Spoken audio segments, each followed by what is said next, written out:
Здравствуйте. Тема нашего актуального интервью – экономическая ситуация в стране. Гость нашей студии сегодня – заместитель министра экономики Ахра Аристава. Здравствуйте, Ахра Шотович. Здравствуйте. Есть мнение о том, что экономическая ситуация в стране ухудшается. Как вы относитесь к этому мнению и что изменилось в экономике с приходом к власти новой команды?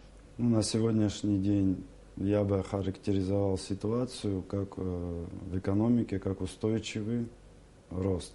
То есть все цифры об этом говорят. Мы сегодня имеем данные за полугодие. У нас и рост значительный экспорта, более чем на 1 миллиард 300 миллионов рублей. Это очень большая цифра. Для сравнения, в прошлом году был всего 1 миллиард 100 миллионов. То есть сейчас мы имеем более 2,5 миллиардов рублей экспорта. Потом мы имеем фактические цифры уже по туристическому потоку. У нас в местах массового посещения Рица почти в 5 раз, выручка выросла на Номафоне в 2,5 раза, по Сухуму в 2 раза. Поэтому говорить о том, что это все говорит о том, что есть явные признаки по разным причинам, но это признаки не ухудшения, а признаки устойчивого роста экономики. Вы говорили о том, что есть динамика увеличения экспорта. О каком экспорте идет речь конкретно? Речь идет в первую очередь, конечно, это наш винзавод.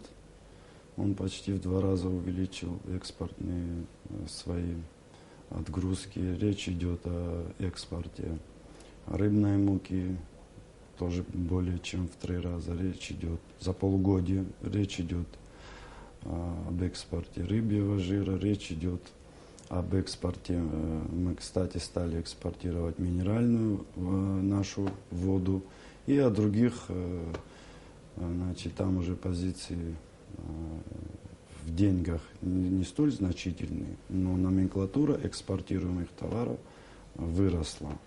Это и аджика, это и овощи, и древесина, изделия из древесины и другие. Вот интересно, за минувшие 6 месяцев этого года какое количество предприятий было зарегистрировано новых? На сегодняшний день, по данным Министерства юстиции Республики Абхазия, зарегистрировано за полугодие 278 юридических лиц. А за весь прошлый год было чуть более 300. То есть еще полгода впереди. Это говорит о том, что деловая активность увеличилась, доверие к рынку, значит, возросло, люди хотят чем-то заниматься, открывают для этого, значит, юридически оформленные компании. Министерство финансов Абхазии до 30 августа должно подготовить проект республиканского бюджета на 2016 год. Его называют бюджетом развития. Вот. На прошлой неделе Кабинет министров презентовал план социально-экономического развития на 2016 год. Там цифры весьма обнадеживают. За счет чего все-таки вы собираетесь увеличивать собственные доходы республики? Собираетесь ли вы создавать условия для открытия нового производства или акцентировать внимание на совершенствовании налогового администрирования? Я бы так сказал, при планировании проекта социально-экономического развития на 2016 год, там в первую очередь, конечно, мы обращали внимание на несколько факторов. И эти факторы включают в себя блок законодательных мер, блок мер, направленных на укрепление силового блока нашего правительства. По мнению нашего министерства, это обязательно надо делать, потому что те даже законодательные меры, которые должны пойти в парламент, это и валютный контроль, это реформа НДС, это реформа спецналога, они не будут столь эффективны, если не будет соответствующей поддержки силового блока правительства. Тогда эти законы будут более эффективно работать, и мы получим эффект, на который мы рассчитываем. Речь идет о значительной доле экономики, которая отражена. 2016 год, это видно по цифрам. Речь идет об обороте свыше 11 миллиардов рублей. И я думаю, что по факту эти цифры будут еще больше, но мы взяли такие вот по минимуму, учитывая опыт тех стран, которые также проходили тот период, который мы сейчас проходим. Поэтому рост общих объемов оборотов 30% это минимум. В первую очередь, конечно же, правительство рассчитывает на то, что эти законопроекты будут парламентом поддержаны и одобрены. Что касается вытекающих из этого плана бюджета, развития, как вы его назвали, конечно же, мы уже будем иметь другой бюджет, там будут другие цифры.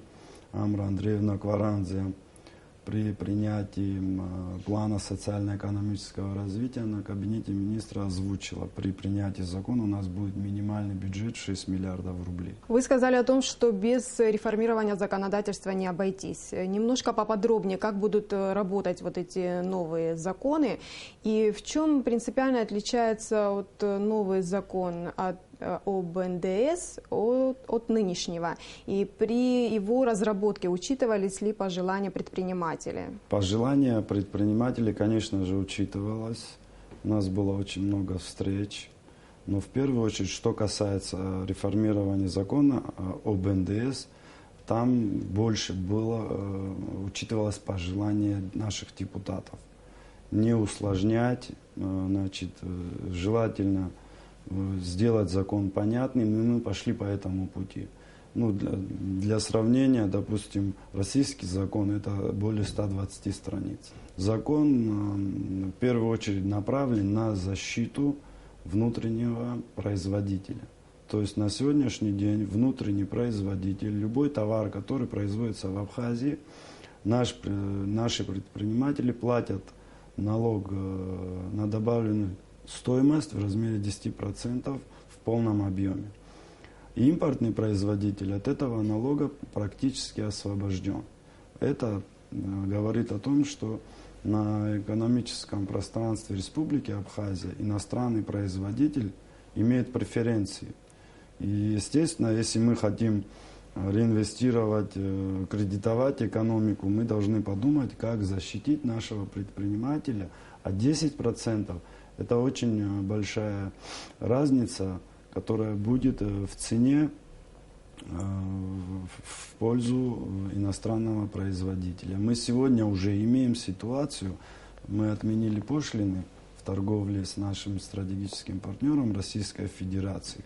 Соответственно, бюджет не получает определенную сумму денег. И бюджет не получает тоже, правильно вы заметили. Но более важно это то, чтобы наш предприниматель был в равных условиях с иностранным производителем. Вот я вам приведу пример. У нас сейчас просто хлынула в Абхазию вода с сахаром. При том, что наши предприниматели и лимонады производят, напитки сладкие производят и все прочее. У них получается, они платят НДС 10% сверху, а иностранное предприятие не платит. И это нарушает добросовестную конкуренцию. То есть мы должны это выровнять, защитить нашего производителя. Много говорится о том, что нужно выводить экономику из тени. Какие планы у правительства для того, чтобы это сделать? Планов у правительства много, но мы решили идти поэтапно. И в первую очередь, конечно, это валютный контроль. Валютный контроль подразумевает полную отчетность по денежно-товарным операциям. Это уже будет новая форма отчетности. По тому закону, который предлагается сейчас на рассмотрение парламента, полномочия будут дополнительно у Национального банка и у налогового министерства по налогам и сборам Республики Абхазия. И мы уже все будут видеть, и власть будет видеть, что происходит по товарным операциям, по денежным операциям. Банк Абхазии будет видеть, налоговая служба будет видеть. Поэтому скрывать от налогов будет гораздо сложнее. И второй, более тоже важный закон, это реформа спецналога. Над ним только начинаем работать. Здесь тоже я сразу хочу сказать, это не касается малого бизнеса. Малый бизнес никто трогать не собирается. Малый бизнес мы наоборот будем помогать и поддерживать. Это коснется тех, кто подстроился под малый бизнес. Есть предприятия, их мало, конечно, но они с каждого, скажем так, это доход. Получили доход рубль. До 25 копеек они платят налоги. Есть, которые даже до 30 платят, все налоги. А есть компании, которые они с рубля платят 1,5 копейки всего. Копейку-1,5. И, конечно, те, которые платят добросовестно, они к нам несколько раз обращались, что это несправедливо, это нечестно. А есть ли у вас реестр добросовестных участников внешнеэкономической деятельности? И какие преференции для них существуют? Я скажу, мы этим занимаемся очень плотно, этим занимается и банковское сообщество, и, к сожалению, этот реестр, он не такой огромный. Там максимум попадет около 150 организаций. Это очень мало. А у нас их под 2000 работающих. Это я имею в виду юридических лиц. Это без индивидуальных предпринимателей. Индивидуальных предпринимателей тоже несколько тысяч. Я вам приведу одну цифру. Я когда сюда шел, я созвонился со Сбербанком. Экономика за полгода прокредитована почти на 1 миллиард. То есть это новая политика. И это за какой период? Банка за полгода. Это только одним банком. Будут льготные ставки по налогам. И те, кто добросовестно работает, безусловно, они будут претендовать в первоочередном порядке на кредитование, на расширение и на вливание денежных средств на те или иные проекты. Не смогли бы вы прояснить, в чем заключается теневой оборот, например, в сфере торговли или в сфере курортного бизнеса? Вот конкретно. Примеры. Пример вам приведу простой. Таможня фиксирует рост, завозят в 2 раза больше свинины, больше завозят мяса птицы, больше завозят яиц.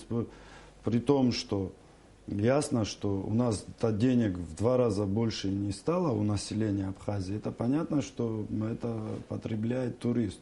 Но бюджет-то в таком темпе не пополняется. Но в бюджете это не отражается. Конечно. И мы меняем законодательство, чтобы это отражалось на бюджете. Это все попадает в бары, в рестораны, в магазины, везде, куда приходит турист, везде, где он тратит деньги.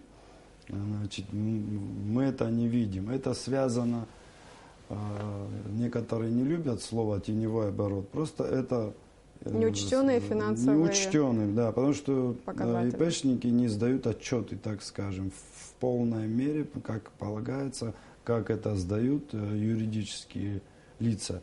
И косвенно мы видим, допустим, по объектам массового посещения, там в разы. Мы видим по таможенным, что таможня фиксирует. Они, кстати, стали лучше работать. А дальше, вот чтобы это дальше все видеть, вот это и планируются все эти реформы. Какие меры предпринимаются для того, чтобы усилить контроль объектов массового посещения туристов? Это видеонаблюдение, это и, значит, билеты, их централизация, значит, будет это от правительства. Второй вопрос. Знаете, я все-таки больше не работник прокуратуры, я работник Министерства экономики. И мы вот тоже предлагаем меры поощрительные, их во всех, особенно в контрольных органах, в силовом блоке правительства, Нам надо это делать. На будущий год ожидается увеличение прибыли по различным отраслям и, в частности, и по районам. Вот расскажите, какая ситуация в районах, на чем будет делаться акцент по увеличению доходной части?